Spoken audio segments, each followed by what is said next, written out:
ന ന ന കൃതകണാരകാം കൃതകണാരകാം കൃതകണാര കൃതകണാരകാം കൃതകണാരകാം കൃതകണാര കൃതകണാരകാം കൃതകണാരകാം കൃതകണാരകാം ന ന ന.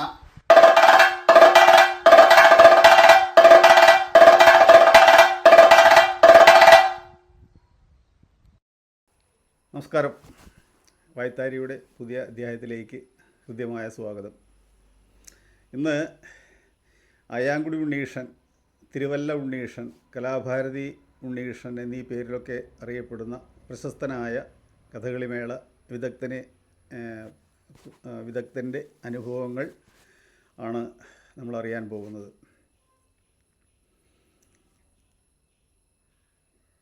ഈ അയ്യാങ്കുടി ഉണ്ണീഷൻ പ്രശസ്തനായ ഒരു കലാകാരൻ്റെ പുത്രനാണ്. അയ്യാങ്കുടി കുട്ടപ്പമാരാർ എന്ന കഥകളി മേളത്തിലും സോപാന സംഗീതം, ഇടയ്ക്ക തുടങ്ങി മറ്റ് ഇതര മേഖലകളിലും വിദഗ്ധനായ കലാകാരനായിരുന്നു അയ്യാങ്കുടി കുട്ടപ്പമാരാർ. അദ്ദേഹം അരങ്ങിലെ പോലെ തന്നെ കളരിയിലും കുട്ടികളെ പഠിപ്പിക്കുന്നതിൽ വളരെ താല്പര്യവും അതിന് പ്രാപ്തനും ആയ വ്യക്തിയായിരുന്നു. നിരവധി കാലം മാർഗി കഥകളി വിദ്യാലയത്തിലും കലാഭാരതി കഥകളി വിദ്യാലയത്തിലും അധ്യാപകനായിരുന്നുണ്ട് അദ്ദേഹത്തിൻ്റെ പുത്രനാണ് ഈ അയ്യാങ്കുടി ഉണ്ണീഷൻ. പതിവ് പോലെ പറയട്ടെ, ഇദ്ദേഹത്തെയും പ്രത്യേകം പരിചയപ്പെടുത്തേണ്ട കാര്യമൊന്നുമില്ല. കഥകളി കലാകാരന്മാർക്ക്, കഥകളി ആസ്വാദകർക്ക്, സംഘാടകർക്ക് ഒരുപോലെ അറിയുന്ന, കഥകളിയിൽ അരങ്ങിൽ നിരവധി കാലമായി നിറഞ്ഞു നിൽക്കുന്ന വ്യക്തി, കലാകാരൻ ഒക്കെയാണ് ഈ അയ്യാങ്കുടി ഉണ്ണീഷൻ. അദ്ദേഹം സ്ഥിരമായി തിരുവല്ലയിലാണ് താമസം. അദ്ദേഹത്തിൻ്റെ ജന്മസ്ഥലവും അല്ലെങ്കിൽ മാറി താമസിക്കാനുള്ള കാരണങ്ങളും ഇതൊക്കെ പറയുന്നുണ്ട്. ആ അനുഭവങ്ങൾ, അദ്ദേഹം കഥകളി മേളം പഠിക്കാൻ വേണ്ടി ശ്രമിച്ചതിൻ്റെ പശ്ചാത്തലങ്ങളൊക്കെ വളരെ വിശദമായി അദ്ദേഹം സംസാരിക്കുന്നുണ്ട്. തിരുവല്ലയിൽ നടക്കുന്ന 98% കളികൾക്കും അദ്ദേഹം മേളം കൈകാര്യം ചെയ്യുന്നതിന് വേണ്ടി അവിടെ ഉണ്ടാവുമെന്നല്ല, അദ്ദേഹത്തെ ക്ഷണിച്ച് അവിടെ ഈ പരിപാടിയിൽ പങ്കെടുക്കുന്നതിന് എല്ലാ സംഘാടകരും കലാകാരന്മാരും ആഗ്രഹിക്കുന്നുണ്ട്. മറ്റെവിടെയെങ്കിലും ഒഴിച്ചുകൂടാത്ത പരിപാടി ഉണ്ടെങ്കിൽ മാത്രമേ അദ്ദേഹം തിരുവല്ല കളിയിൽ നിന്ന് ഒഴിവാവാറുള്ളൂ. അത്ര കണ്ട് അദ്ദേഹം ശ്രീവല്ലഭ ഭക്തനാണ്, ഒരു കഥകളി വാദ്യ പ്രേമിയും കൂടിയാണ്. എങ്ങനെയും അയ്യാങ്കുടി ഉണ്ണീഷൻ്റെ അനുഭവ കഥകൾ ആണ് നമ്മൾ കേൾക്കാൻ പോകുന്നത്. അദ്ദേഹത്തോട് ചോദ്യങ്ങൾ ചോദിക്കുന്നത് ചെങ്ങന്നൂരിലുള്ള ഹരിശർമ്മ എന്ന ഒരു അധ്യാപകൻ കൂടിയായ കഥകളി സ്നേഹി, കഥകളി ആസ്വാദകൻ, നിരൂപകൻ, വിമർശകൻ, അതിലേറെ നല്ല ഒരു സംഘാടകൻ എന്ന നിലയിലൊക്കെ തൻ്റെ സാന്നിധ്യം കഥകളിയിലൂടെ, കലയിലൂടെ അറിയിക്കാൻ ശ്രമിക്കുന്ന വ്യക്തിയാണ്. കഥകളി പോലെ തന്നെ കൂടിയാട്ടത്തെയും അദ്ദേഹം അറിയുകയും സ്നേഹിക്കുകയും അതിനെ പ്രോത്സാഹിപ്പിക്കുകയും അതിൻ്റെ അവതരണങ്ങളിൽ ഇടപെട്ടുകൊണ്ട് സംഘാടനത്തിൽ തൻ്റെ മേന്മ അറിയിക്കുകയും ചെയ്യുന്നുണ്ട്. തൻ്റെ കഥകളിയാവട്ടെ കൂടിയാട്ടമാവട്ടെ ഏത് കല അവതരിപ്പിക്കുമ്പോഴും തൻ്റേതായ ഒരു മുദ്ര അതിൽ അദ്ദേഹം ഉണ്ടാക്കിയിരിക്കും. ഒരുപക്ഷെ അതിൻ്റെ അവതരണത്തിന് മുമ്പുള്ള ചർച്ചകളിലോ പ്രഭാഷണങ്ങളിലോ ആയിരിക്കാം. ഒരുപക്ഷെ ഈ അരങ്ങ് അവതരണത്തിൽ പോലും അദ്ദേഹം പ്രത്യേകതയുള്ളതായി എന്തെങ്കിലും അവിടെ തൻ്റെ അടയാളങ്ങൾ ഉണ്ടാക്കിയിരിക്കും.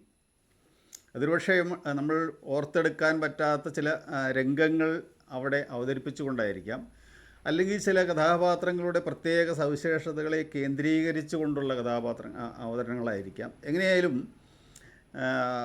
പുതിയ അവതരണത്തിലൂടെ ഒരുപക്ഷെ ചെങ്ങന്നൂർ കഥകളി അരങ്ങിനെ വേറിട്ടതാക്കാൻ എപ്പോഴും അദ്ദേഹം ശ്രമിച്ചിട്ടുണ്ട്.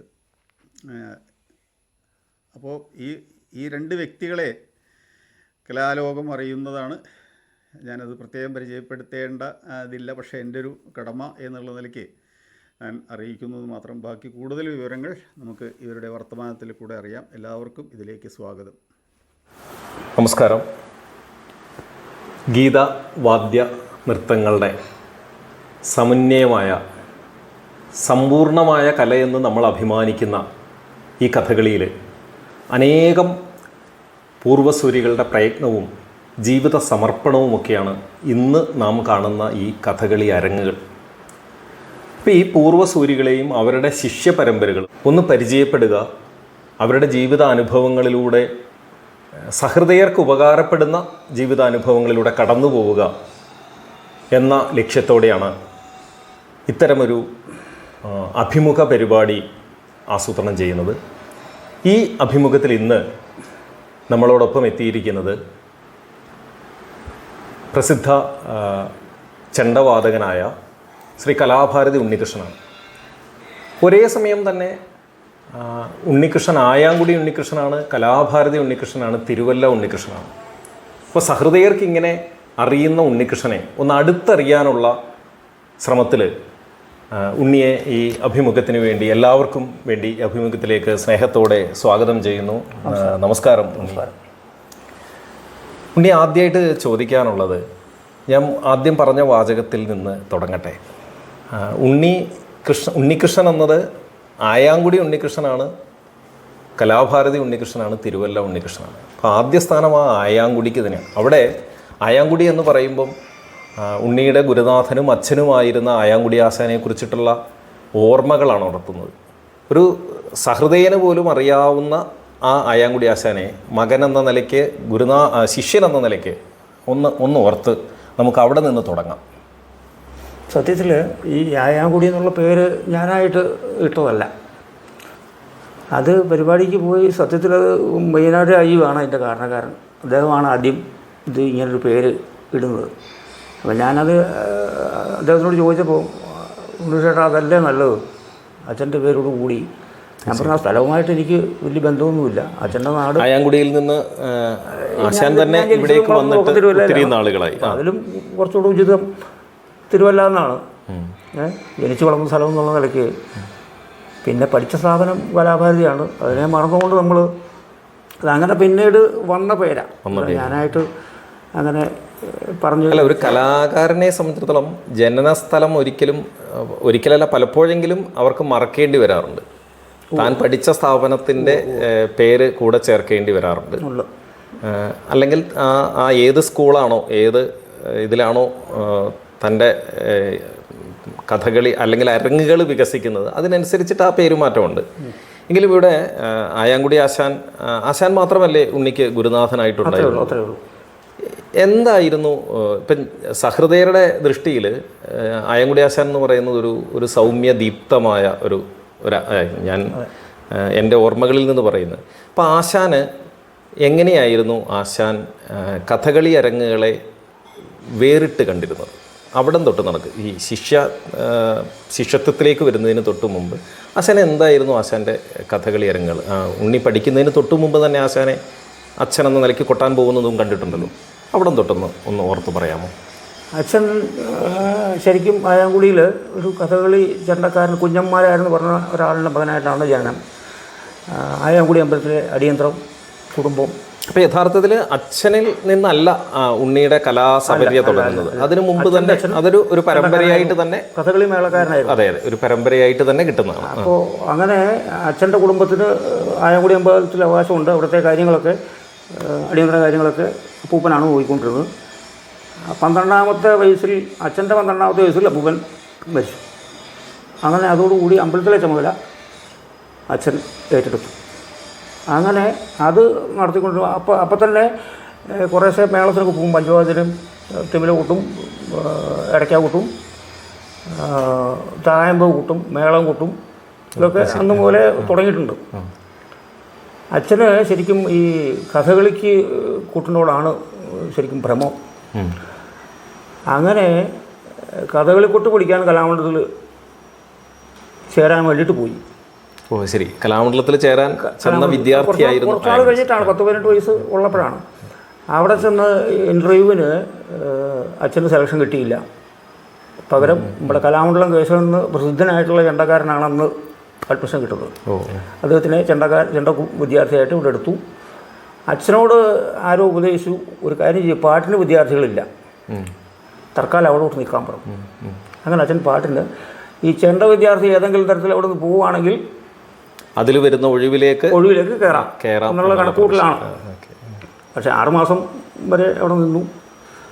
ഇതിനിടയ്ക്ക് അവിടെ ഒരു മാസക്കളി നടക്കുമ്പം, കലാമണ്ഡലത്തിൽ നടക്കുമ്പോൾ പൊതുവാളാശാൻ്റെ മേളപ്പത്തിന് അച്ഛൻ ഇലത്താളം പിടിക്കാൻ ചെന്നു. അന്ന് പൊതുവാളാശാനാണ് അവിടുത്തെ ഉള്ള കാലത്താണ്. അത് ആശാന് വലിയ സന്തോഷമായി. അങ്ങനെ ട്രൂപ്പിൻ്റെ കളിക്കൊക്കെ അച്ഛനെ ഇലത്താളക്കാരനായിട്ട് ആശാൻ കൊണ്ടുപോകും. പാട്ടുകാരൻ വിദ്യാർത്ഥിയാണെങ്കിലും ആണെങ്കിലും. അപ്പോൾ അങ്ങനെ ഒരു ട്രൂപ്പ് കളിക്ക് പോകുമ്പോൾ കളിസ്ഥലത്ത് വെച്ച് ആശാൻ ചെണ്ട വലിക്കാൻ തുടങ്ങുമ്പോൾ അച്ഛൻ ചെന്ന് പറയുക, ഞാൻ വലിച്ചൊരു ആശാൻ. അപ്പോൾ ആശാൻ അത്ഭുതം, അല്ലെങ്കിൽ നിനക്ക് ചെണ്ട വലിക്കാൻ അറിയില്ലല്ലോ, അറിയുന്ന ധാരണയില്ല. അല്ല, ഈ ചെണ്ട വലിക്കുക എന്ന് പറയുന്നത് ഇത്തിരി ആയാസം വേണ്ടുന്ന തന്നെയാണല്ലോ അല്ലേ? അരയിലിട്ട് വലിക്കേണ്ട സംഗതിയാണ്. അപ്പോൾ അച്ഛനത് വലിച്ചു കൊടുത്തു. അപ്പോഴാണ് പൊതുവാളാശാൻ്റെ ചരിത്രങ്ങളൊക്കെ മനസ്സിലായത്. അച്ഛൻ ചെണ്ടക്കാരനായിരുന്നു. പക്ഷേ എന്നിരുന്നാലും ചെണ്ട പഠിക്കാനുള്ള മോഹം സാധ്യമായിട്ടില്ല. 6 മാസം കഴിഞ്ഞപ്പോൾ അച്ഛൻ പോന്നു. ആ ഒഴിവിലാണ് ഗംഗാരാശാൻ വിദ്യാർത്ഥിയായിട്ട് അവിടെ ചേരുന്നത്. ശരി, ഗംഗാരാശാൻ പാട്ടിന് വിദ്യാർത്ഥിയായി അവിടെ ചേരുന്നത് ആയാങ്കുടി ആശാൻ്റെ ഒഴിവിലാണ്. അന്ന് പാട്ട് വിദ്യാർത്ഥിയായിട്ട് 6 മാസം അവിടെ കഴിയുമ്പം ഗോപിയാശാൻ, ഗേജി വാസുദേവൻ, വൈക്കം പുരുഷോത്തമൻ നായർ, അങ്ങനെ കുറേ വിദ്യാർത്ഥികൾ അന്ന് അവിടെ ഉണ്ട്. ഇടയ്ക്കൊന്ന് ചോദിച്ചോട്ടെ, ഈ വൈക്കം പുരുഷോത്തമൻ എന്ന് പറയുന്ന അദ്ദേഹം ഒരു ഗായകനല്ലായിരുന്നു? നമ്മുടെ പിന്നീട് ഗായകനായതാണ്. അന്നവിടെ വേഷം വിദ്യാർത്ഥിയായിരുന്നു. പ്രത്യേകിച്ചും തെക്കൻ കഥകളി ലോകത്തെ പാട്ടുകാരുടെ പേരെടുത്ത് പറയുമ്പോൾ ഉണ്ടായിരുന്ന അദ്ദേഹം വേഷക്കാരനായിട്ടാണ് തുടങ്ങിയത് അല്ലേ? ഈ ഗോപിയാശാനോടൊപ്പം. ഓ അത് ശരി. അതൊക്കെ അത് അച്ഛൻ പോന്നിട്ടാണ് പിന്നെ ഇവിടെ ധാരാളം പരിപാടി മേളങ്ങൾക്ക് പോവുക, കൂട്ടത്തിൽ ചെണ്ട പഠിക്കാനുള്ള, കഥകളി മേളം പഠിക്കാനുള്ള ആഗ്രഹം ഇങ്ങനെ കൊണ്ടു നടക്കുക. അങ്ങനെ ഇരിക്കും പുതുശ്ശേരി മാധവക്കുറുപ്പ് എന്ന് പറഞ്ഞാൽ ഒരു കഥകളിക്കൊട്ട് പറഞ്ഞ ചേർത്തലെ, അദ്ദേഹത്തിൻ്റെ മക്കളെ ഇടയ്ക്ക പഠിപ്പിക്കാൻ അദ്ദേഹം അച്ഛനോട് പറഞ്ഞു. ആശാൻ ഞാൻ വരാം പറഞ്ഞു. അങ്ങനെ പോയി. അച്ഛൻ്റെ കണ്ടീഷൻ വെച്ചു, ആശാൻ എന്നെ കളിക്കൂട്ട് പഠിപ്പിക്കണം, ഞാൻ ആശാൻ്റെ മക്കളെ ഇടയ്ക്ക പഠിപ്പിക്കാം. അങ്ങനെ അദ്ദേഹത്തിൻ്റെ കയ്യിൽ നിന്നാണ് ഈ കളിക്കൂട്ട് പുറപ്പാട്, മേളപ്പളം. അങ്ങനെ മള്ളിയൂർ അമ്പലത്തിൽ വെച്ച്, മള്ളിയൂർ ഇപ്പോഴത്തെ ശങ്കരൻ തിരുമേനിയുടെ ഒരു അനിയൻ കഥകളി പഠിക്കുന്നുണ്ടായിരുന്നു. അദ്ദേഹത്തിൻ്റെ അരങ്ങേറ്റത്തിനൊപ്പം അച്ഛൻ്റെ അരങ്ങേറ്റം. ഓ അത് ശരി. അത് എത്രാമത്തെ വയസ്സിലായിരിക്കും? അതൊരു 10-20 വയസ്സുണ്ടാവും. കലാമണ്ഡലത്തിൽ വന്നതിന് ശേഷം. അപ്പോൾ ഏതാണ്ട് അരങ്ങേറ്റ സമയത്ത് തന്നെ അദ്ദേഹം എല്ലാ മേഖലകളിലും എല്ലാ വാദ്യങ്ങളിലും ഏതാണ്ട് കൈതെളിഞ്ഞ അവസ്ഥ തന്നെ എത്തിയിട്ടുണ്ട്. അതെ, ഈ കളിക്കൂട്ട് മാത്രമേ ഉള്ളൂ പുള്ളിക്ക് സാധിക്കാതെ വന്നത്. അതെ, ബാക്കിയൊക്കെ ഈ എല്ലാവരുടെയും ഇങ്ങനെ ശീലമാകുകയാണ്. പിന്നീട് ഈ കളിയോഗം ചെണ്ടക്കാരൻ എന്നൊരു സമ്പ്രദായം അന്നുണ്ട്. പ്രധാനി ഒരു ചെണ്ടക്കാരൻ ക്ഷണിക്കപ്പെട്ടുണ്ടാവും. എല്ലാ കളിയോഗത്തിലും ചെണ്ടയ്ക്കും മദ്ദളത്തിനും ഒരു പാട്ടുകാരനും ഒക്കെ അവർ കരുതും മാറ്റക്കാരൻ എന്നുള്ള നിലയ്ക്ക്. അങ്ങനെ കോട്ടയം ഭാഗത്ത് ഉള്ള കളിയോഗം, മാങ്ങാനം അങ്ങനെയുള്ള കുറേ കളിയോഗത്തിൽ അച്ഛൻ മാറ്റക്കാരനായിട്ട് ചേർന്നു. മാങ്ങാനത്ത് കുറേ ഒരു കളരി ഉണ്ടായിരുന്നു, അവിടെ കുറേ ചൊല്ലിയാട്ടവും കാര്യങ്ങളൊക്കെ ഉണ്ട്. അങ്ങനെ കൊട്ടാരം ചെണ്ടക്കാരൻ എന്നുള്ള നിലയ്ക്ക് അന്ന് കൊട്ടാരത്തിൽ ഒരു നിയമനമുണ്ട്. ആണ്ടിൽ 20 ദിവസം കളിയുണ്ട് അവിടെ. അപ്പോൾ മഹാരാജാവ് അവിടെ കൊട്ടാരം ചെണ്ടക്കാരൻ എന്നുള്ള നിലയ്ക്ക് ആൾക്കാരെ നിയമിക്കും. അപ്പോൾ അച്ഛൻ അതിന് സെലക്ഷൻ കിട്ടി. അങ്ങനെ അവിടെ ചെന്നപ്പോൾ മെയിൻ ചെണ്ടക്കാരൻ പൊതുവാളാശാനാണ്. അങ്ങനെ പൊതുവാളാശാനായിട്ട് കുറച്ചുകൂടെ ആരുടെ അടുത്താണോ ചെല്ലണമെന്ന് ആഗ്രഹിച്ചത് അവിടെ തന്നെ അങ്ങനെ ആശാനുമായിട്ട് കുറച്ചുകൂടെ അടുത്ത് പെരുമാറാൻ തുടങ്ങി. അങ്ങനെ കുട്ടി പിന്നെ മാർഗീയ ജോലിയായി, കഥകളിക്കൊട്ട് മാത്രമായി. മറ്റേതൊക്കെ സ്വാഭാവികമായി ഒഴിവായി. മാത്രമല്ല തെക്കനാട്ടിൽ അങ്ങനെ വലിയ മേളത്തിന് പ്രാധാന്യമുള്ള ആ കാലത്തൊന്നും മേളം വളരെ ചുരുക്കമാണ്. ഈ പഞ്ചാരി പോലുള്ള മേളങ്ങൾ ഇവിടെ ഇല്ല. നമുക്കൊരു അങ്ങനെ ഒരു തെക്കന് കൃത്യമായ ഒരു മേള സംസ്കാരം എന്ന് അങ്ങനെ പറയാനില്ല എന്ന് തന്നെ ചിലപ്പോൾ പറയേണ്ടി വരും. അതെ, അത് ഈ തമിഴ് കൾച്ചർ കൂടുതൽ കയറി വന്നതുകൊണ്ടായിരിക്കാം അത്തരം ഒരു ഇതുണ്ടായത്. അപ്പോൾ അതൊക്കെ സ്വാഭാവികമായിട്ടും അതൊക്കെ പോയി. ഇടയ്ക്കാ മാത്രം അന്നും മരിക്കുന്നവരെയും ഇടയ്ക്കാ വായിക്കുമായിരുന്നു, കൊട്ടുമായിരുന്നു. പിന്നെ കുറേ ഇവിടെ നാട്ടിൽ തന്നെ കുറച്ച് പൊതുവാളാശാൻ്റെ അടുത്ത് കൃത്യമായി പഠിക്കാനുള്ളൊരു അവസരം ഇതുകൊണ്ടുണ്ടായോ? കൂട്ടത്തിൽ സഹകരിക്കുന്ന സമയത്ത് അത്രേ ഉള്ളൂ. അങ്ങനെ ദക്ഷിണ കൊടുത്ത് പഠിക്കാനുള്ള അവസരം ഇല്ല. പക്ഷേ വളരെ ബഹുമാനമായിരുന്നു പൊതുവാളാശാൻ. സ്വന്തം ഗുരുനാഥൻ എന്ന സ്ഥാനത്ത് തന്നെ സങ്കല്പിച്ച് അങ്ങനെ എന്തെങ്കിലും അനുഭവങ്ങൾ അച്ഛൻ പറഞ്ഞിട്ടുണ്ടോ? അങ്ങനെ അനുഭവങ്ങളല്ല. പൊതുവാളാശാനിൽ പറഞ്ഞ അച്ഛൻ ഗുരുതുല്യനാണ്. അതിൻ്റെ അനുഭവം പറയാൻ അച്ഛൻ്റെ ഷഷ്ടിപൂർത്തി തീരുമാനിച്ച് ഞങ്ങൾ ശിഷ്യന്മാർ വീരസംഘല ഇടാൻ തീരുമാനിച്ചു.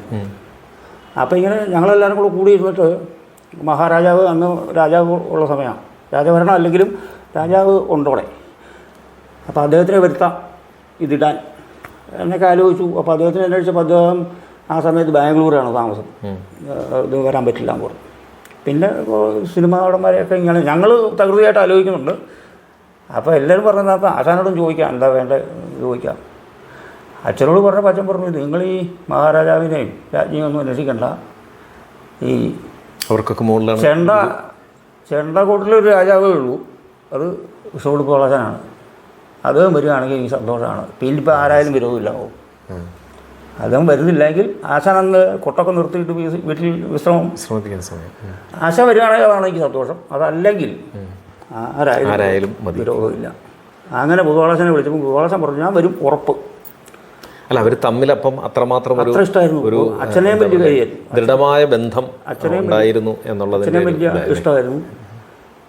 പിന്നത് ആ ബന്ധം നല്ല ദൃഢമായിട്ട് തന്നെ ഉണ്ടായിരുന്നു. മാലക്കര ആശാൻ കളിക്ക് വരും അച്ഛൻ.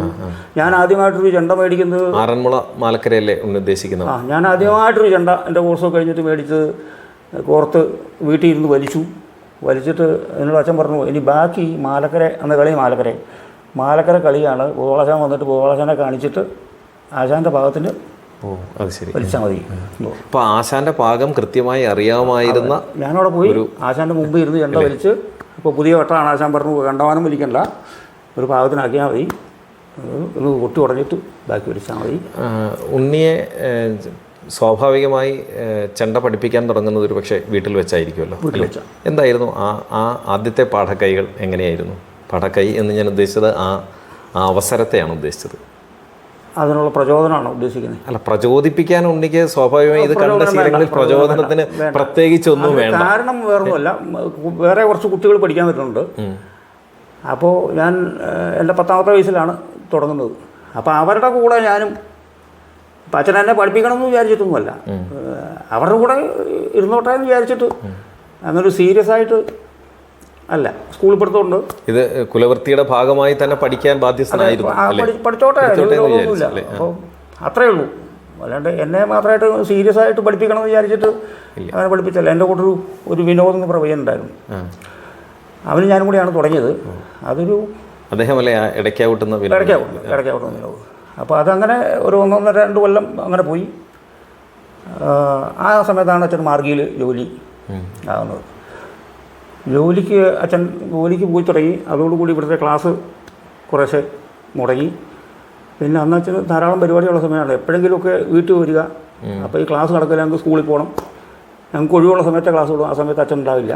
അങ്ങനെ അതങ്ങോട്ട് മുടങ്ങി. അവസാനം ഈ വിനോദം എന്ന് പറഞ്ഞ പയ്യൻ അച്ഛനോട് പറഞ്ഞു, അച്ഛനെ എനിക്കത് പഠിച്ചാൽ കൊള്ളാമെന്ന് വലിയ മോഹമുണ്ട്. അപ്പോൾ അച്ഛൻ പറഞ്ഞു, വേറെ എന്തെങ്കിലും വഴി നോക്കുക, അത് പറ്റൂല. അപ്പോൾ ഞാൻ എപ്പോഴെങ്കിലുമൊക്കെ പറ്റുള്ളൂ. അങ്ങനെ ഗോപാലപ്പണിക്ക് അച്ഛൻ്റെ അടുത്ത് പോയിട്ട് ദക്ഷിണ കൊടുത്ത് അവന് കേളി അരങ്ങേറ്റം നടത്തി. വിനോദ് എൻ്റേത് അവിടെ കൊണ്ട് മുടങ്ങി. പിന്നെ ഞാൻ സ്കൂളിൽ പഠിത്തം മാത്രമായി. 9ാം ക്ലാസ്സിൽ ക്രിസ്മസ് പരീക്ഷ 2 പരീക്ഷ എൻ്റെ മുടങ്ങി, സുഖമില്ലാണ്ട് വന്നിട്ട്. അപ്പോൾ മെഡിക്കൽ സർട്ടിഫിക്കറ്റൊക്കെ ഹാജരായി, പക്ഷേ അത് ഹെഡ് മാസ്റ്റർ സമ്മതിക്കില്ല. അന്നത്തെ കാലത്തിൻ്റെ പഠന രീതി അങ്ങനെയാണ്, പറ്റില്ല, 9ാം ക്ലാസ്സിൽ ഒന്നുകൂടെ പഠിക്കണം. അപ്പോൾ അങ്ങനെ പറഞ്ഞപ്പം അത്യാവശ്യം പഠിക്കാനൊക്കെ ഭേദമായിരുന്നു അതുവരെ. അപ്പോൾ അങ്ങനെ പഠിച്ചപ്പോൾ എനിക്ക് എൻ്റെ പഠിക്കണമെന്ന് മോഹമുണ്ട്. അച്ഛൻ പറഞ്ഞാൽ പിന്നെ അത് നോക്കണ്ട, ഇപ്പോൾ മാർഗിയിലേക്ക് കൊണ്ട് അല്ലേ, ആ ഡിസംബറിൽ തന്നെ കൊണ്ടുപോകാം. അത് ശരി.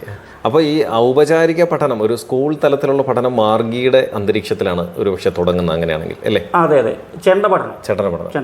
അത് കഴിഞ്ഞിട്ട് ഉണ്ണി മാർഗിയിൽ തന്നെ കുറച്ച് നാൾ ജോലിക്കാരനായും തുടരാനൊരു അതാ ഞാൻ ആ പഠിച്ച സ്ഥാപനത്തിൽ തുടങ്ങിയ ഔപചാരിക പഠനം എന്ന നിലയ്ക്ക് ചെണ്ട പഠിക്കാൻ തുടങ്ങിയ ഒരു അന്തരീക്ഷത്തിൽ അധ്യാപകനായും ജോലി നോക്കാനിടയായി അല്ലേ? ഇടയ്ക്കാരനായിട്ട് കൂടിയാട്ടം സെന്ററിലെ ഇടയ്ക്കാരനായിട്ട് അതൊക്കെ കുറെ കാലം കഴിഞ്ഞിട്ട് അടുത്ത കാലത്ത്. അപ്പോൾ ഈ കലാഭാരതി എന്ന് പറയുന്ന ചെങ്ങന്നൂരാശാന്റെ പേരിലുള്ള ആ ഒരു സ്ഥാപനം ഞാൻ ഒരു 2 കൊല്ലം കഴിഞ്ഞപ്പോൾ അച്ഛൻ MK സാറിൻ്റെ നിർബന്ധത്തിന് ആശാൻ സാർ ഇവിടെ കലാഭാരതി എന്ന് പറഞ്ഞൊരു സ്ഥാപനം തുടങ്ങി. അതിന് മുമ്പ് ആ സ്ഥാപനം ഉണ്ട്, പക്ഷേ സർക്കാരിൻ്റെ ഗ്രാൻഡൊക്കെ കിട്ടി. സാറിൻ്റെ ശ്രമത്തിൻ്റെ ഫലമായിട്ടാണ് അതൊക്കെ കിട്ടുന്നത്. അങ്ങനെ അവിടേക്ക് അച്ഛനെ നിർബന്ധിച്ച് വിളിച്ച് അച്ഛനെയും കലാനിലയും ബാബുചേട്ടൻ മുതലും അവരെ 2 ആളെയും കൂടെ അവിടെ നിന്ന് ഇങ്ങോട്ട് കൊണ്ടുപോകും. അപ്പോൾ ആ കൂട്ടത്തിൽ എന്നോട് അച്ഛൻ പറഞ്ഞു, ഈ മാർഗി നിൽക്കുന്നെങ്കിൽ മാർഗി നിൽക്കുക, അതല്ലെങ്കിൽ ഞാൻ പറഞ്ഞ ഞാൻ അച്ഛൻ്റെ കൂടെയാണ്. അങ്ങനെ പിന്നെ കലാഭാരതി വന്നിട്ടൊരു എത്ര വർഷം? 5 വർഷം. 5.5 കൊല്ലം. 5 വർഷം എന്ന് പറയുന്ന ഒരു ചെണ്ട പഠനത്തിൻ്റെ ഏതാണ്ട് പൂർണ്ണത എത്തുമോ? അതെ അതെ, ചെണ്ട പഠനത്തിൻ്റെ പൂർണ്ണതയിൽ എത്തുമെന്ന് ചോദിച്ചാൽ ആ സമയത്ത് അല്ല, ഈ എല്ലാ കഥകളും പരിചയപ്പെടുന്ന ഒരു സമയം. ആ സമയത്ത് ഞാനൊഴിച്ച് ബാക്കി എല്ലാവരും തുടക്കക്കാരാണ്.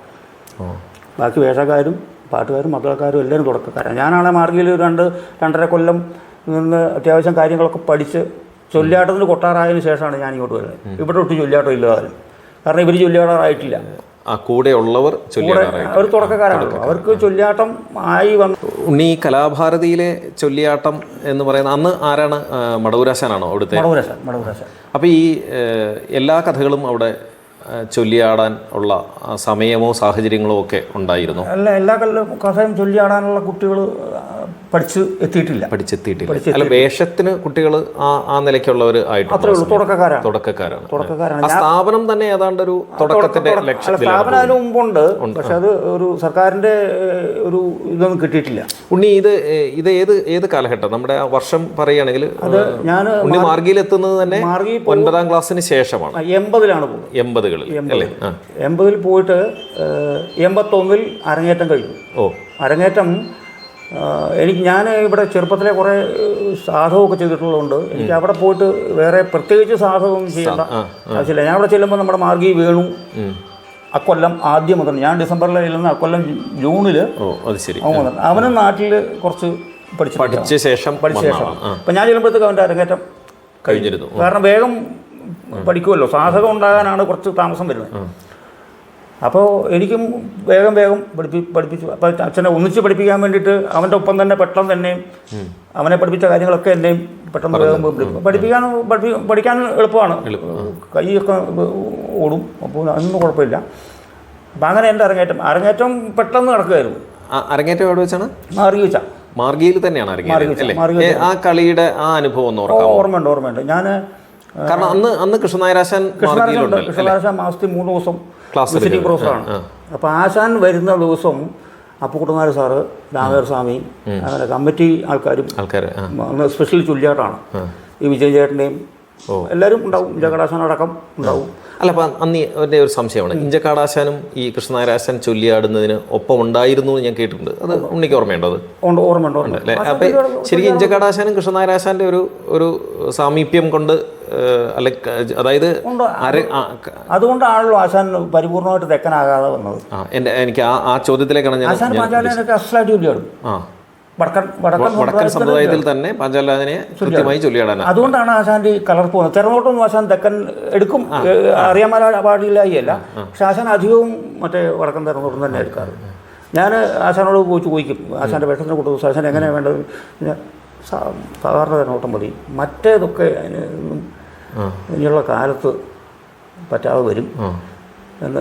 അങ്ങനെ ആശാൻ അറിയാമല്ലോ, ആശാൻ്റെ കളി കാണാൻ വേണ്ടിയിട്ടാണ് ആശാനെ വിളിച്ചിരിക്കുന്നതെങ്കിൽ ചിലപ്പോൾ ആശാൻ പറയും നമുക്ക് നമ്മുടെ സമുദായത്തിലാണ് അങ്ങനെ ആവാം എന്ന് പറയും. അങ്ങനെ പറഞ്ഞിട്ടുണ്ട്.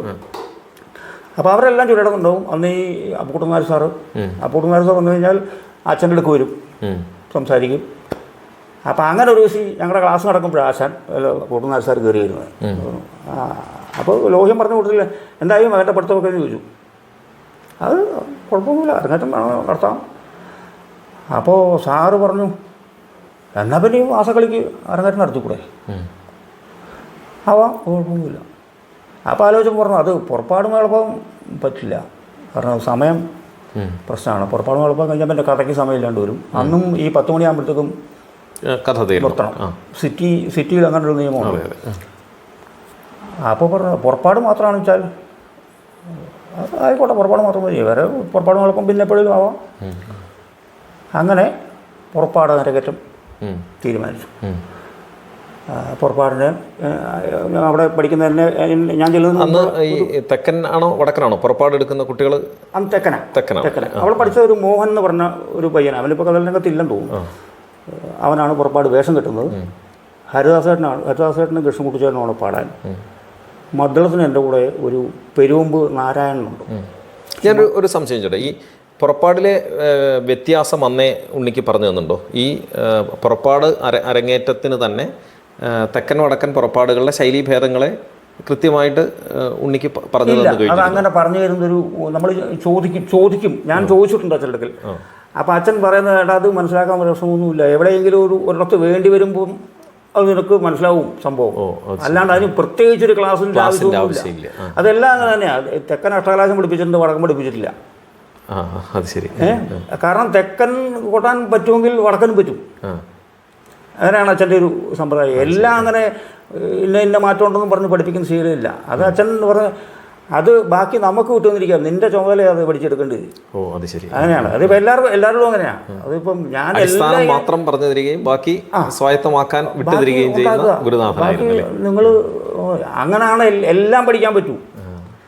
ഓരോ വേഷത്തിൻ്റെ സമ്പ്രദായങ്ങളും എല്ലാം അങ്ങനെ തന്നെയാണ് പഠിക്കുന്നത്. ഇപ്പോൾ ഒരാൾ ചെയ്യുന്നതിലാവണമെന്നില്ല മറ്റേ ആൾ ചെയ്യുന്നത്. അത് നീ അന്വേഷിച്ച് കണ്ടുപിടിക്കണം അയാൾ എന്താ ചെയ്യാൻ പോകണമെന്നുള്ളത്. അത് അവരോട് പോയി ചോദിക്കുമോ അല്ലെങ്കിൽ അത് കാണുമോ എന്താ വെച്ചാൽ അങ്ങനെയാണ് അച്ഛൻ്റെ ഒരു ശീലം. ഈ കലാഭാരതിയിൽ അരങ്ങേറ്റത്തിന് ശേഷം അന്ന് ഈ പുറപ്പാടിന് മാത്രമല്ലേ കുട്ടിയുള്ളൂ? കലാഭാരതി വന്നിട്ട് വേറെ അരങ്ങേറ്റം ഉണ്ടായി. അത് ശരി. വേറെ അരങ്ങേറ്റം ഉണ്ടായി. അങ്ങനെ 3 ഉണ്ടായി. അപ്പം മുമ്പ് പറഞ്ഞല്ലോ 3 പേര് പോലെ തന്നെ 3 അരങ്ങേറ്റത്തിനും സാധ്യതയുണ്ടായി. അത് കഴിഞ്ഞ് വന്ന് കലാഭാരതി വന്നു കഴിഞ്ഞപ്പോൾ അവിടുത്തെ ആദ്യത്തെ ബാച്ചിൻ്റെ അരങ്ങേറ്റം. അപ്പോൾ അത് എന്നെ അരങ്ങേറ്റക്കാരനായിട്ടല്ല, എന്നാലും വക്കീൽ സാറാണ് അതിൻ്റെ സെക്രട്ടറി. അദ്ദേഹം പറഞ്ഞൊരു കാര്യം ചെയ്യാം. അദ്ദേഹത്തിൻ്റെ പേര് അഡ്വക്കേറ്റ് ദേവദാസ്. അപ്പോൾ സാറ് പറഞ്ഞൊരു കാര്യം ചെയ്യാം. അപ്പോൾ ഈ ഹരി അന്നത്തെ ആ സമയത്ത് അവിടെ എത്തിയിട്ടുണ്ട്. ഈ അയാളൂടെ അരങ്ങേറ്റം കഴിഞ്ഞ പുറപ്പാട് പോയപ്പോൾ ഞാൻ രത്നാകരൻ എൻ്റെ ജൂനിയർ ഈ ആദ്യത്തെ ബാച്ചിൽ ഉള്ള അവൻ്റെ അരങ്ങേറ്റം. ഞാൻ ചണ്ടയ്ക്ക് കല്യാണ സൗന്ദര്യം കഥ. ഇന്ന് ഹരിയുടെ ഭീമസേനും ഒരു വാസുദേവനുണ്ട് അവിടെ, കലാഭാരതി വാസുദേവൻ, അവൻ്റെ പാഞ്ചാലി. ഇത് മറ്റേ രാജൻ എന്ന് പറഞ്ഞ അദ്ദേഹത്തിൻ്റെ ഹനുമാൻ. അപ്പോൾ അതൊരു അരങ്ങേറ്റമായി. അവിടെ പുറപ്പാട് മാത്രമേ നടന്നുള്ളൂ, ഇവിടെ കഥ കൂടായി. അതിൻ്റെ അടുത്ത സമയത്താണ് തിരുവല്ലയിലൊരു മഹാഭാരതം. അതിൽ ആദ്യത്തെ ദിവസം നമ്മുടെ ചെണ്ട ഹരിയുടെ അരങ്ങേറ്റം. അപ്പോൾ എൻ്റെ അപ്പൂപ്പന് അമ്മയുടെ അച്ഛന് ഒരു മോഹം തിരുവല്ലയിൽ ശ്രീവല്ലഭൻ്റെ മുമ്പിലും വേണമെന്ന് അച്ഛൻ അപ്പൂപ്പൻ നിർബന്ധം പിടിച്ചു. ചിലവൊക്കെ അദ്ദേഹത്തിൻ്റെയാണ്. 10ാമത്തെ ദിവസം എൻ്റെ പുറപ്പാട് മേളപ്പം. അങ്ങനെ 3 കഴിഞ്ഞു. അങ്ങനെ കലാഭാരതിയിൽ നിന്ന് പോരുമ്പോൾ ചൊല്ലിയാട്ടം കഷ്ടിയാണ്, എന്നാലും കുറച്ചൊക്കെ ഈ അന്നത്തെ ചൊല്ലിയാട്ടത്തിൻ്റെ നമുക്കറിയാം തെക്കൻ സമ്പ്രദായത്തിൽ തന്നെ ഇൻസ്റ്റിറ്റ്യൂഷൻസ് ഇല്ലായ്മ ഉള്ളിടത്ത് തന്നെ കൃത്യമായ പഠനത്തിൻ്റെ അപര്യാപ്തത ഉണ്ടായിരുന്നു എന്ന് നമുക്കറിവുള്ള കാര്യം, സഹൃദയർക്കും അറിവുള്ള കാര്യമാണ്. എങ്കിലും ആ ഉണ്ടായിരുന്ന ചൊല്ലിയാട്ടത്തിനെക്കുറിച്ചൊരു ഒരു ധാരണ സഹൃദയർക്ക് കൊടുക്കാൻ സാധിക്കും. ഇപ്പം മടവൂരാശൻ അവിടെ ഉണ്ടായിരുന്നു. ഇപ്പം പലർക്കും ഞങ്ങൾ പോലും സംശയത്തോടെ ചോദിച്ചിട്ടുണ്ട്, കോട്ടയം കഥകളൊക്കെ എങ്ങനെയായിരുന്നു അവിടെ കൃത്യമായി ചൊല്ലിയാടിക്കൊണ്ടിരുന്നത്? ഇപ്പോൾ ഹരിദാസേട്ടനൊക്കെ അല്ലേ അന്ന് പാടാനുണ്ടായിരുന്നത്? അത് മാറിയില്ല.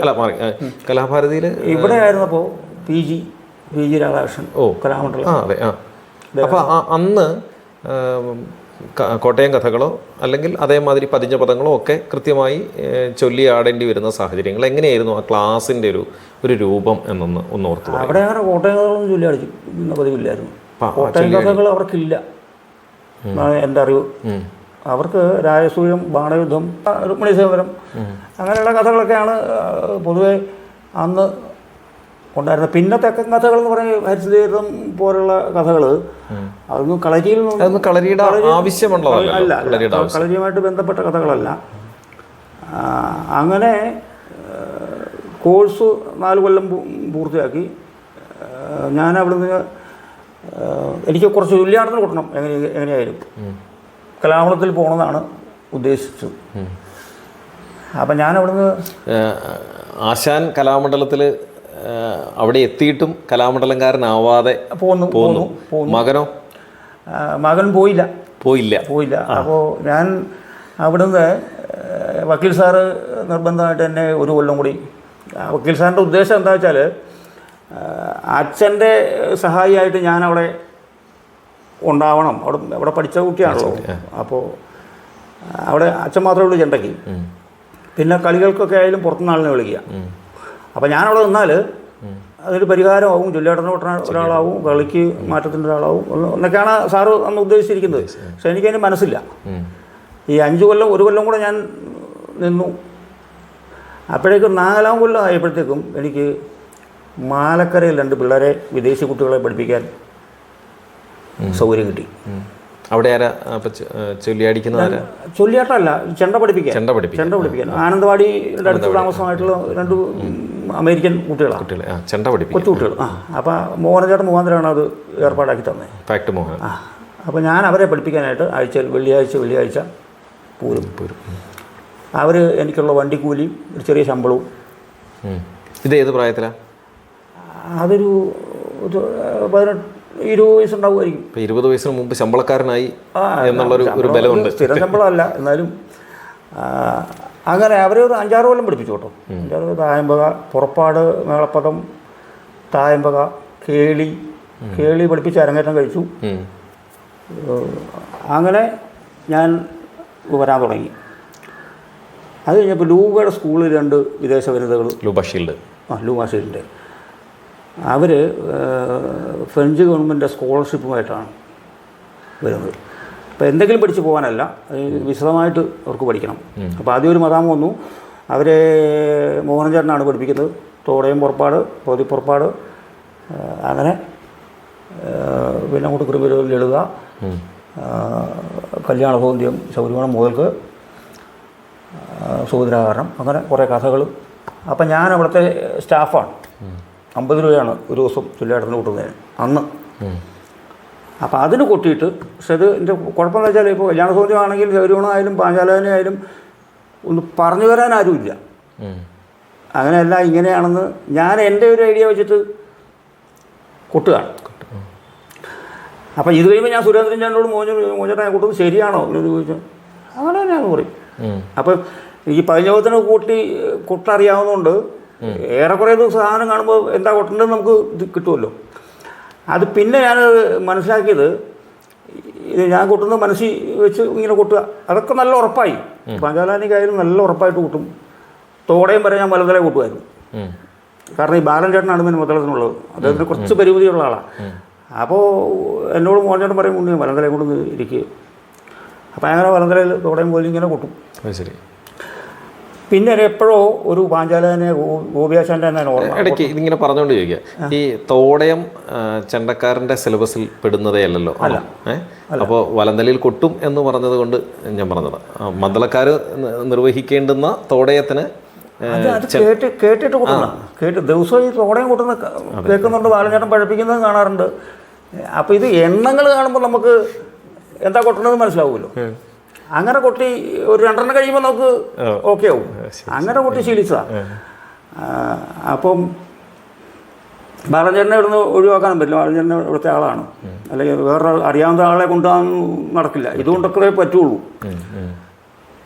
അപ്പം അങ്ങനെ ഞാൻ ഗോപിയാശാൻ്റെ മറ്റേ അന്ന് പാഞ്ചാലനെ അരങ്ങത്ത് വളരെ ദുർലഭമായിട്ട് നടക്കാറില്ല. അല്ല, ഒരു കാലത്ത് തെക്കൻ കഥകളികളിൽ അല്ല അതെ പാഞ്ചാലനെ വേണമെങ്കിൽ വടക്കുന്ന് ആരെങ്കിലും ഉള്ള സമയത്തെ പറ്റും. അങ്ങനെ തന്നെയായിരുന്നു എന്ന് ഞാൻ കേട്ടിട്ടുണ്ട്. എൻ്റെയും ബാല്യകാല അനുഭവങ്ങളിൽ അത് ആരെ കൂട്ടുന്നത് എനിക്ക് ഓർമ്മയില്ല. പക്ഷെ ഞാൻ പാഞ്ചാലനെ കണ്ടു. ഞാൻ കമ്പയർ ചെയ്യുകയാണ്, ഞാൻ അവിടെ കൊട്ടുന്നതും ഇതും ഏറെക്കുറെ ഒരുപോലെയാണോ, അത് വലിയ വ്യത്യാസമൊന്നുമില്ല. അപ്പോൾ എനിക്കൊരു വിശ്വാസമായി, തീരെ കുഴപ്പമൊന്നുമില്ല, അതൊക്കെ തന്നെയാണ് സംഭവം. അങ്ങനെ കൊട്ടി ഒരു 6-7 കൊല്ലം അവിടെ ചൊല്ലിയാട്ടത്തിന് കൊട്ടു. അവർ ഓരോ വേഷങ്ങൾ പഠിക്കുന്നതനുസരിച്ച് ചൊല്ലിയാട്ടം വെക്കും. ആ ചൊല്ലിയാട്ടം ഒരു കൊട്ടാൻ ഞാൻ മാത്രമേ ഉള്ളൂ. അങ്ങനെയാണ് ഈ കളിക്ക് കൊട്ടാനുള്ളൊരു ഇത്. ധാരാളം കളികൾക്ക് കൂടുമ്പം ഈ ആയാങ്കുടി ആശാന്റെ കൂടെ തന്നെ നിന്ന് കുറേ കളികൾ ഉണ്ടാവുമല്ലോ. മറ്റ് ആശാന്മാരോടോ ഒക്കെ കൂടെ കൂടുന്നതിനോടൊപ്പം ആശാന്റെ കൂടെ നിൽക്കുമ്പോൾ ഉണ്ടാവുന്ന എന്തെങ്കിലും അനുഭവങ്ങളുണ്ടോ? അനുഭവം അതായത് അരങ്ങിൽ വെച്ച് തന്നെ ചില സംജ്ഞകളിലൂടെയോ ഒക്കെ ആശാന്മാർ ശിഷ്യന്മാരെ ഗുണദോഷിക്കാറുണ്ട്. അങ്ങനെയുള്ള അനുഭവങ്ങൾ എന്താ ഉള്ളത്? ഇത് അങ്ങനെ ഗുണദോഷമൊന്നുമില്ല, ചീത്ത വിളിക്ക് ചിലപ്പോൾ. ചീത്തവിളി തന്നെയാണ് ഗുണദോഷം എന്ന് ഞാൻ ഉദ്ദേശിച്ചത്. എൻ്റെ സൗമ്യമായ ഭാഷ പറഞ്ഞു എന്ന് മാത്രമേ. അതല്ല, അച്ഛൻ്റെ കൂടെ എനിക്ക് മറ്റു പലരുടെ കൂടെ കൊട്ടുമ്പോഴും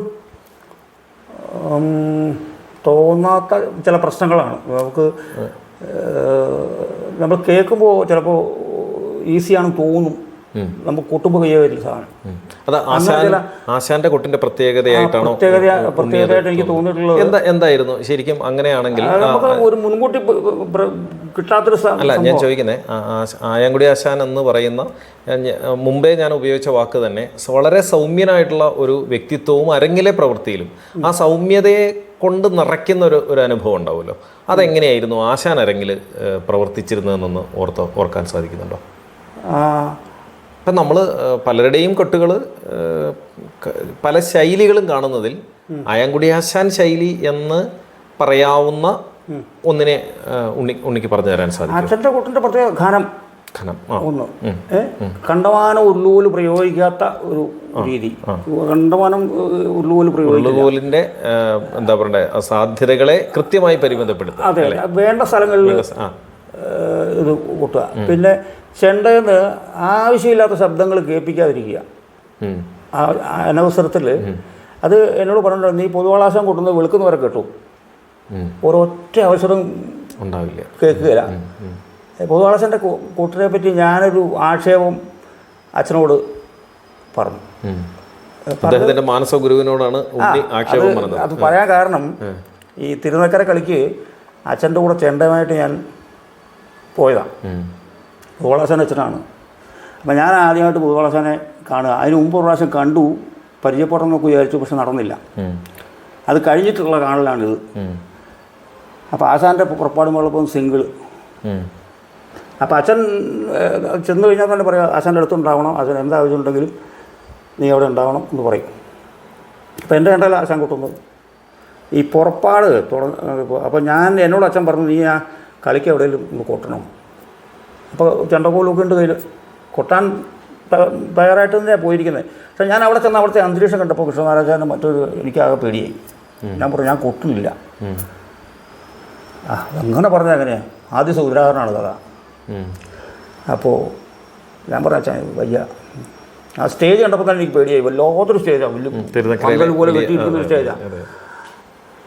അച്ഛൻ എന്ത് ചെയ്തു? അച്ഛൻ പൊതുവാളാശാനോട് പറഞ്ഞു, ഞാൻ എനിക്ക് കൊട്ടാൻ പറഞ്ഞിട്ട് സമ്മതിക്കുന്നില്ല, ഞാൻ പറയാൻ പോകും, അതിനെ വിളിക്കാൻ പറഞ്ഞു.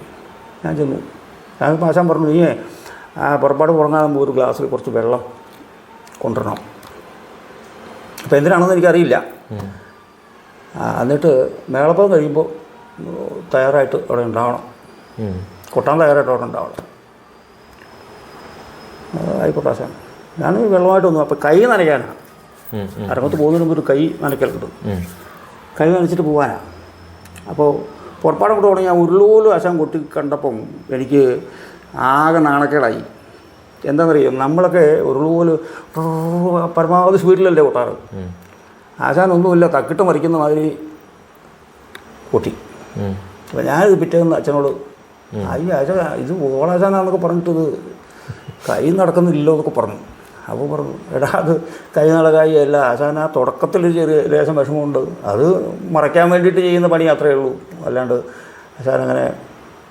അത് കഴിഞ്ഞിട്ട് ഉദാഹരണം കൂട്ടബ്രാഹ്മണർക്ക് ആണ് എന്നെ ആശാൻ പറഞ്ഞിരിക്കുന്നത്.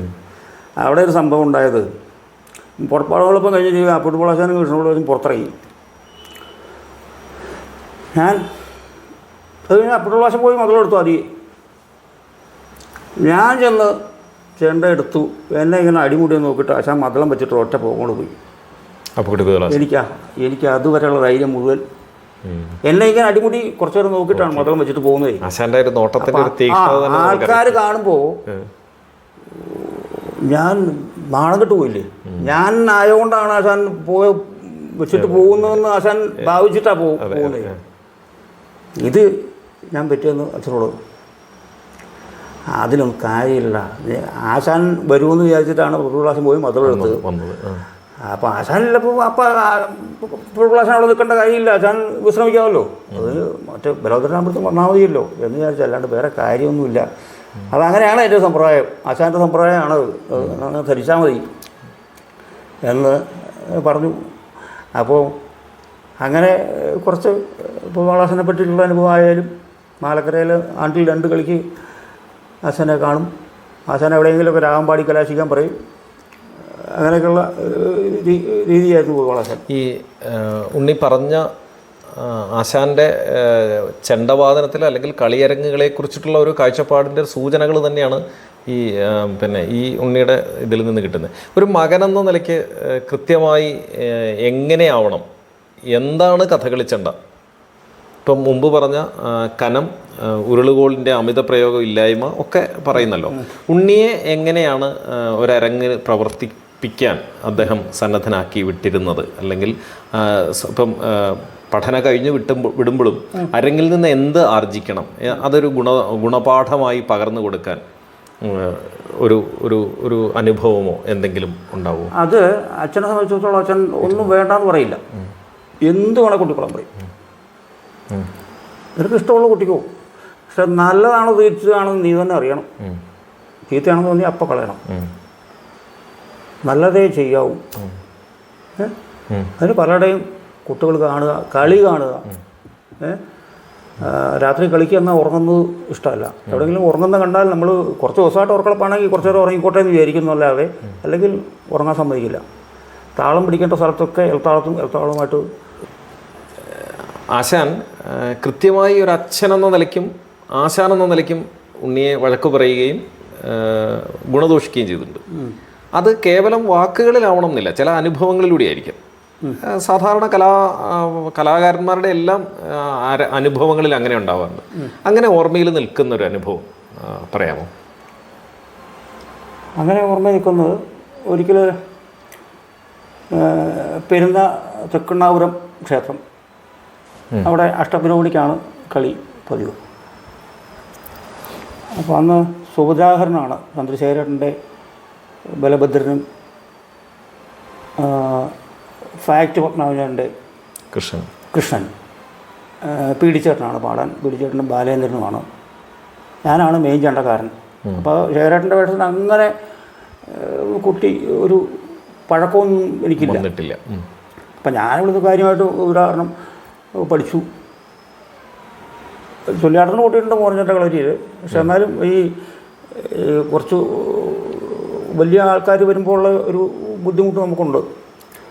അപ്പം ഞാൻ പുറപ്പാട് നടപ്പോൾ ഉദാഹരണം, അപ്പോൾ ഈ എൻ്റെ കൂടെ വേറൊരു എണ്ണക്കാരുണ്ട്, അയാൾ മേളത്തിനൊക്കെ പോകുന്ന ആളാണ്. അയാൾ മേള സമയത്ത് മേളം കഴിഞ്ഞിട്ടാണ് വരുന്നത്. മാറ്റക്കാരൻ മാത്രമായിട്ട്. അതെ അതെ, മേളക്കാരൻ മാത്രമാണ്. അല്ല, ഡബിള് കൂട്ടണം. എൻ്റെ കൂടെ ഉദാഹരണത്തിന് ബലഭദ്രന് ഡബിൾ കൂട്ടണ്ടേ.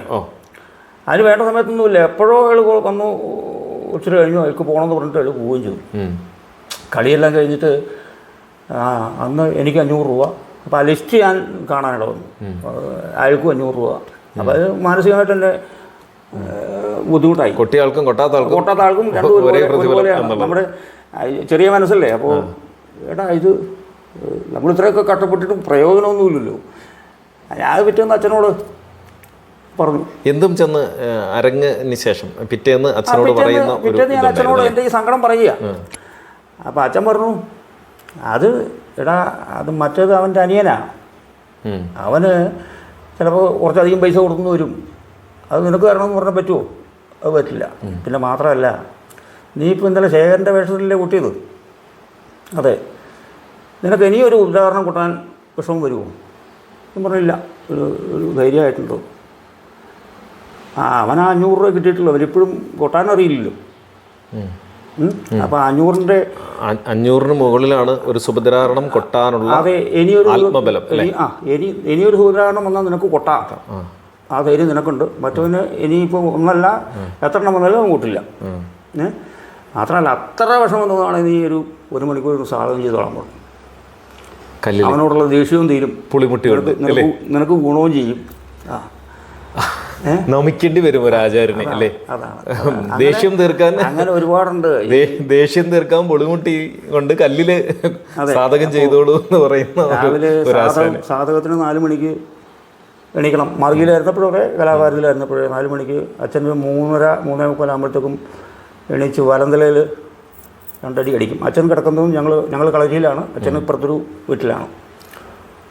അപ്പോൾ അത് കേട്ടാൽ കുട്ടികൾ എണീക്കും, വൈകുന്നേരം മുഖം കഴുകി പോയിരിക്കും, സാധകം തുടങ്ങും. നമ്മൾ 3 കുട്ടികളുണ്ട്, 3 കുട്ടികൾ സാധകം കൊണ്ട് തുടങ്ങും. അച്ഛൻ വീണ്ടും കിടക്കും, തൊട്ടടുത്ത് തന്നെ കട്ടിൽ. അച്ഛൻ 6 മണിക്കേ എണീക്കുള്ളൂ, പിന്നെ ഉറക്കമൊന്നുമില്ല, ചുമ്മാതെ കെട്ടുകൊണ്ട് തന്നെ കിടക്കുക. 6 മണിക്ക് എണീച്ചാൽ അപ്പോൾ ഇളനീർക്കുഴമ്പ് വേണ്ടി തേക്കുന്നൊരു പാടുണ്ട്, അത് തേക്കും, മുഖം കഴുകി വരും. അച്ഛൻ കൂടെ അങ്ങോട്ടിരിക്കുക, സാധകം ചെയ്യുക. അവിടെ മുതലേ പിന്നെ കണക്കുള്ളൂ, മറ്റേ അതുവരെ കുട്ടിയൊന്നും പുള്ളിക്ക് വിഷയമല്ല. പിന്നെ 8-8:30 വരെ തുടർച്ച. വേഷക്കാർ കുടിച്ചിട്ടും കഴിഞ്ഞ് പോകുന്ന കണ്ടാലേ ഇവിടെ നിർത്തുള്ളൂ, ഞങ്ങളെ വിടുള്ളൂ. അവർ കാരണം തുല്യാടന് പോകാൻ സമയമായി. അങ്ങനെ ഒരു കലാഭാരതി ചെന്നിട്ടൊരു 3 കൊല്ലം. പിന്നെ എന്നെ വിട്ടു, എന്നെ പുറന്തള്ളി. ഞാൻ കളരിയിലേക്കുള്ള ആളായി. ഞാൻ സാഹസം ചെയ്യുന്നില്ലെങ്കിലും പരാതിയൊന്നുമില്ല. എന്നാലും പോവും, ഒരു ദിവസം ചെന്നില്ലെങ്കിൽ. കലാഭാരതിയിൽ നിന്ന് തിരിച്ചു വന്ന് തിരുവല്ല ശ്രീവല്ലഭൻ്റെ മുമ്പിലേക്ക്, എന്ന് വെച്ചാൽ ധാരാളം കഥകളികളുള്ള, അന്ന് എനിക്ക് തോന്നുന്നത് ഗോപാലപ്പണിക്കരാശാൻ. ഞാൻ പറഞ്ഞത് അത് ഈ ചില ദിവസം ചില പിള്ളേർക്ക് പനി വരും, ജലദോഷം ഒക്കെ ആയിട്ട് വരും. അപ്പോൾ നാളെ സാധകത്തിന് ഇരിക്കണ്ടല്ലോ, അല്ലെങ്കിൽ ക്ലാസ്സിന് ചെല്ലണ്ടെന്ന് വിചാരിച്ചിട്ട് നമ്മൾ അച്ഛനോട് പോയി പറയാം, അച്ഛന് പനിയാണ്. ആയിക്കോട്ടെ, അത് കുഴപ്പമില്ല, നാളെ രാവിലെ സാധകത്തിന് വാ. ഈ സാധകത്തിന് പോയാൽ വേർക്കും, വേർത്താ പനി പോവും. അപ്പോൾ അച്ഛൻ്റെ മരുന്നതാ. ഇനി അഥവാ കിടപ്പാണെങ്കിൽ എന്നാൽ പിന്നെ അങ്ങനെ ഒഴിവാക്കും. പനിക്കുള്ള മരുന്നാണ്. പനിയാണെന്ന് പറഞ്ഞു കഴിഞ്ഞാൽ അത് സാധകം ഉറപ്പായി. എനിക്ക് പല പ്രാവശ്യം പറ്റിയിട്ടുണ്ട്, നമുക്ക് വയ്യ, പനിയാണ്. അയാൾ അതിപ്പോൾ 1 മണിക്കൂർ സാധകം ചെയ്താൽ മാറാവുന്ന പനി പോവും. സത്യമാണ്, വേർത്ത് കഴിഞ്ഞാൽ പനി വിടുമല്ലോ. അതാണ് ആദ്യത്തെ മരുന്ന്. അത് കഴിഞ്ഞിട്ട് നിവൃത്തിയില്ലെങ്കിൽ ഏതെങ്കിലും ഡോക്ടറെ കാണാൻ സമ്മതിക്കുകയാണ്. പിന്നെ അടി അങ്ങനെയുള്ള ഏർപ്പാടൊന്നുമില്ല. കായമ്പ കൂട്ടുമ്പോൾ കൈ അമർത്തി കൂട്ടിയില്ലെങ്കിൽ പുറയിൽ നിന്ന് ഇങ്ങനെ അടിക്കും. ഈ പുറയിൽ നിന്ന് അടിച്ചാലുള്ള കുഴപ്പം എന്താ വെച്ചാൽ ഇത് ലക്ഷ്യം തെറ്റിയിട്ടാണ് പിന്നെ പോവുക. അത് ആ ചരടയിലൊക്കെ ചെന്ന് കൊണ്ടുവിട്ട് അടിയേക്കാൾ വേദന അനുഭവിക്കേണ്ടി വരും അല്ലേ?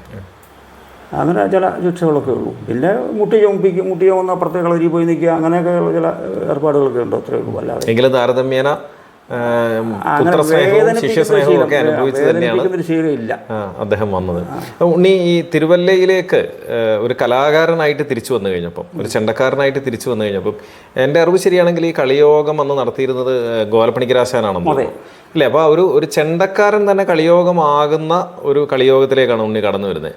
ഈ ഗോപാലപ്പണിക്കരാശാനായിരിക്കാം അന്ന് ഇവിടുത്തെ സാധാരണ കളികളിൽ വിശിഷ്ടരായിട്ടുള്ള ചെണ്ട വാദ്യക്കാരില്ലാത്ത കളികളിൽ ഗോപാലപ്പണിക്കരാശാനായിരിക്കാം ഇത് നയിക്കുന്നത്. ആശാന്റെ കൊട്ട്, ആശാന്റെ ചേർന്ന് നിന്ന് അന്ന് ഈ നാട്ടിലെ തെക്കൻ നാട്ടിലെ അറിയപ്പെടുന്ന ഒരു ചെണ്ടവാദകൻ കൂടിയാണല്ലോ. അതെ. അദ്ദേഹത്തിനോടുള്ള ഉണ്ണിയുടെ അനുഭവങ്ങൾ എങ്ങനെയാണ് അദ്ദേഹത്തിനോടൊപ്പം ഉള്ളത്? ആശാന് പഴയ തെക്കൻ സമ്പ്രദായം എന്ന് പറയുന്ന കൊട്ടാണ്.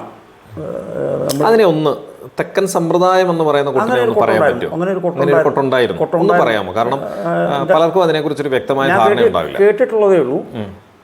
മേളപ്പത്തിനായാലും നമ്മളിപ്പോൾ നവഭവ പൊതുവെ അവർ കൊട്ടാറില്ല. ഈ തെക്കൻ ഞാൻ കൊട്ടി കേട്ടിട്ടില്ല. ഈ കുസുമര മുതലാണ് അവർ കൊട്ടാറ്. ആ എണ്ണം നമ്മൾ ഇപ്പോൾ കൊട്ടുന്ന എണ്ണ അല്ല, വേറെ അവരുടെ ഒരു എണ്ണം ഉണ്ട്. ആ എണ്ണ ഓർമ്മണിക്കശം കൊട്ടുന്ന ഞാൻ കേട്ടിട്ടുണ്ട്. ഈ ഹരിയും കൊട്ടുമായിരുന്നു. ഹരിയെ ഓർമ്മണിക്കശം പിടിപ്പിച്ചു അയാൾ കൊട്ടാറുണ്ടായിരുന്നു. എനിക്കതറിയില്ല, ഞാനത് കൊട്ടിയിട്ടില്ല. അങ്ങനെ ഒരു സമ്പ്രദായം തന്നെ ഉണ്ടായിരുന്നു. പഴയ വേഷക്കാരായാലും വേഷക്കാരുടെ ആ സമ്പ്രദായത്തിന് തന്നെ കൊട്ടുന്ന ചെണ്ടക്കാരുണ്ടായിരുന്നു. അവരെടുക്കുന്ന എണ്ണക്ക് ഭാഗത്തിന് കൊട്ടി കൊടുക്കുന്ന അത് ഇന്നത്തെ കൊട്ട അതിന് പറ്റില്ല. ഇന്നത്തെ കൊട്ട അതിന് പറ്റില്ല. ഇന്ന് കുറച്ചുകൂടെ ശാസ്ത്രീയമായില്ല കാര്യങ്ങൾ. വേഷക്കാർ ചെയ്യുന്നതിനായാലും കുറച്ച് വ്യത്യാസങ്ങൾ വന്നു, ഒത്തിരി വ്യത്യാസങ്ങൾ വന്നിട്ടുണ്ട്.